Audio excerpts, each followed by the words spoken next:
IPL 2027 season mini వేలానికి ముందు sun Risers Hyderabad యాజమాన్యం ఒక కీలక నిర్ణయం తీసుకున్నట్టు తెలుస్తోంది. Chennai Super Kings, Delhi Capitals బాటలోనే ఎస్ఆర్హెచ్ ఫ్రాంచైజీ కూడా తమ ఆటగాళ్లకు ఫిట్నెస్ పరీక్ష నిర్వహించేందుకు సిద్ధమైనట్లు సమాచారం.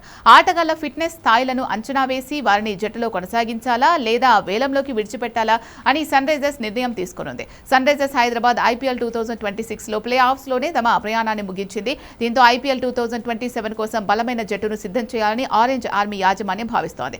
ఐపీఎల్ 2027 మినీ వేలానికి ముందు సన్ రైజర్స్ 5 ఆటగాళ్లను విడిచిపెట్టేందుకు సిద్ధమైంది. 2026 వేలంలో శివం మూవీని సన్ రైజర్స్ 75 లక్షలకు కొనుగోలు చేసింది. కానీ అతడు తొడకండరాల గాయం కారణంగా సీజన్ మొత్తానికి దూరమయ్యాడు. అతడి ఫిట్నెస్ పై ప్రస్తుతానికి ఎలాంటి సమాచారం లేదు.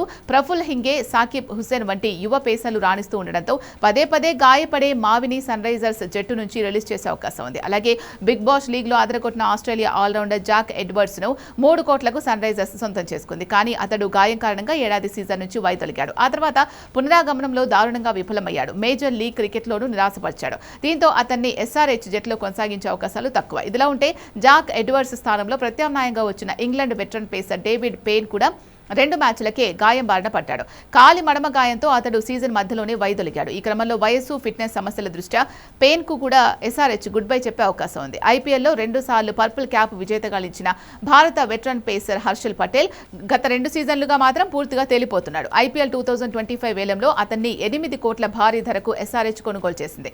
కానీ అతడు మాత్రం ప్రభావం చూపలేకపోయాడు. అతడి కంటే యువ పేసర్లు ప్రఫుల్ హింగే, సాకిబ్ హుస్సేన్లు అద్భుతంగా రాణించారు. దీంతో అతన్ని వేలంలో విడిచిపెట్టి ఆ మొత్తాన్ని యువ ఆటగాళ్లపై ఖర్చు చేయాలని సన్ రైజర్స్ ప్లాన్ చేస్తోంది. ఇక English all rounder Liam Livingstone పై ఎస్ఆర్హెచ్ భారీ ధర వెచ్చించింది. 13 కోట్లకు అతన్ని సొంతం చేసింది. కానీ అతనికి సీజన్ మొత్తంలో కేవలం 2 మ్యాచుల్లో మాత్రమే ఆడే అవకాశం లభించింది. ఆ 2 మ్యాచుల్లో కూడా లివింగ్ స్టోన్ దారుణంగా విఫలమయ్యాడు. దీంతో అతన్ని విడిచిపెట్టి వేలంలో ఇతర విదేశీ ఆల్ రౌండర్లను తీసుకునే అవకాశాలున్నాయి.